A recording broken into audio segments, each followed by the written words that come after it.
A metallic surface is illuminated first by wavelength lambda, giving stopping potential V0.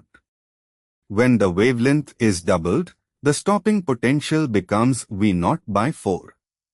Let us solve step by step. We use Einstein's photoelectric equation.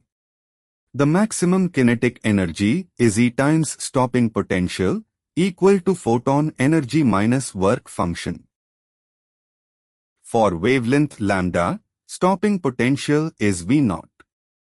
For wavelength to lambda, photon energy becomes half, and stopping potential is V0 by 4.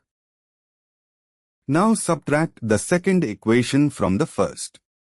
The work function cancels, and we get EV0 equals to hc over 3 lambda.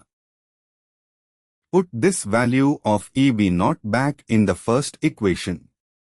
The work function comes out as hc over 3 lambda. At threshold, the work function equals hc over threshold wavelength. Comparing both sides gives threshold wavelength equal to 3 lambda.